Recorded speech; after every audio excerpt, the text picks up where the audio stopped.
కేంద్ర ప్రభుత్వం ప్రవేశపెట్టినటువంటి స్మార్ట్ మీటర్స్ ఏదైతే ఉందో ఆ ప్రాజెక్ట్ అయితే మన ఆంధ్రప్రదేశ్ రాష్ట్రంలో శరవేగంగా జరుగుతుందని చెప్పడంలో ఎటువంటి సందేహం లేదు. చూడండి, మన వెనక ఆల్రెడీ స్మార్ట్ మీటర్లు అయితే ఇటు పక్క ఆల్రెడీ ఒక స్మార్ట్ మీటర్ బిగించారు. మళ్ళీ ఇంకో స్మార్ట్ మీటర్ బిగించడానికి మొత్తం కలెక్షన్ తీస్తున్నారు అనమాట. ప్రధానంగా అసలు ఏంటి స్మార్ట్ మీటర్, ఎలా పనిచేస్తుంది ఏంటి అనేది మొత్తం మీకు వివరిస్తానమాట. అసలు స్మార్ట్ మీటర్ అంటే ఇదిగో చూడండి, క్లియర్ గా కనిపిస్తుంది కదా మీకు.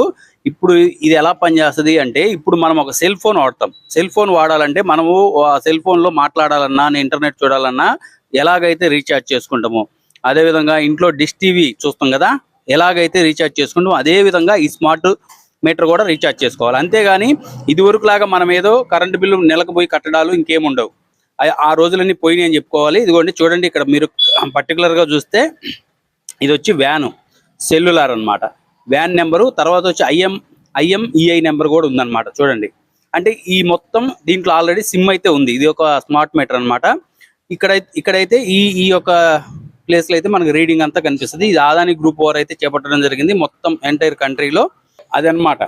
ఇక్కడ నుంచి ఎవరైనా ఇంట్లో కరెంటు వాడుకోవాలన్నా ప్రస్తుతానికైతే ఈ యొక్క ప్రాజెక్టు మొట్టమొదటిగా గవర్నమెంట్ కార్యాలయాల్లో చేపట్టారు. తర్వాత వచ్చేసి కమర్షియల్ ఎక్కడైతే షాపులు ఉంటాయో వాటికైతే స్మార్ట్ మీటర్లు అయితే బిగిస్తున్నారు. అతి త్వరలో, ఇంకెన్నో రోజుల్లో లేదు, అతి త్వరలో మన గృహాలకు కూడా ఈ యొక్క స్మార్ట్ మీటర్లు అయితే రాబోతున్నాయి అనమాట.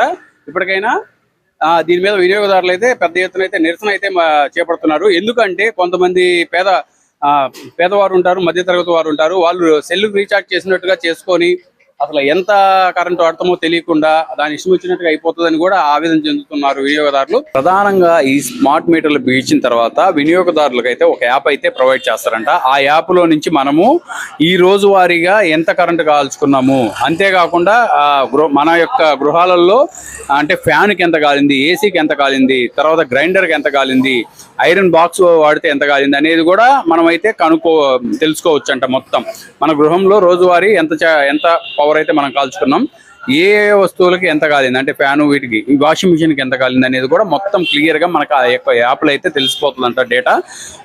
మొత్తం వీళ్ళు స్మార్ట్ మీటర్స్ బిగించే వాళ్ళు అయితే మనకైతే చెప్పడం జరిగింది. ఇదైతే ఇంతవరకు అయితే బాగుంది.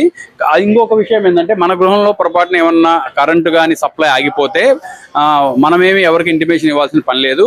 వాళ్ళకి ఆల్రెడీ అక్కడ సిగ్నల్స్ వెళ్ళిపోతాయంట. వాళ్ళు వచ్చి అసలు ఏమైంది ఏంటి అనేది కూడా మొత్తం చెక్ చేస్తారు. వాళ్ళే చెప్పడం జరిగింది టెక్నీషియన్స్ మనకి. ఇది ప్రధానంగా చూస్తే ఒక రకంగా ఉపయోగకరంగానే ఉంది వినియోగదారుడికి. ఇంకొక రకంగా చూస్తే చాలా అయితే అనుమానాలు అయితే రేగుతున్నాయి వినియోగదారులకి. ఈ స్మార్ట్ మీటర్స్ గృహాలలో వినియోగించుకునేటప్పుడు చాలా లోపాలు అయితే ఉన్నాయని మనకైతే తెలుస్తుంది క్లియర్ గా. టెక్నీషియన్స్ వాళ్ళ యొక్క మాటల్లో కూడా మనం విన్నాం అనమాట. ఎలాగంటే మీకు చిన్న ఎగ్జాంపుల్ చెప్తా. ఇప్పుడు ఫర్ ఎగ్జాంపుల్ ఒక ఇంట్లో 2 ఏసీలు ఉన్నాయంటే మనం కామన్ గా ఏసీలు కానీ ఏదైనా మన ఇంట్లో గృహ అవసరాల కొరకు మనం ఓన్లీ వన్ ఫేస్ మాత్రమే వాడతాం అనమాట.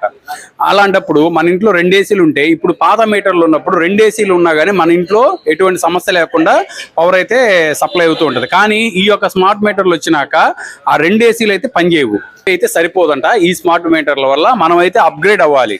అంటే 2 కానీ 3 kV అయితే కంపల్సరీ తీసుకోవాలి. అలాంటప్పుడు ఏమవుతుంది, మనం 1 kVలో మనకు వచ్చే ఛార్జెస్, పవర్ బిల్లులు ఏదైతే ఉన్నాయో తక్కువ ఉంటాయి. అదే 3 kV తీసుకుంటే ఏమవుతుంది, ఛార్జెస్ పెరుగుతాయి. కొంచెం కమర్షియల్గా కూడా అవ్వచ్చు.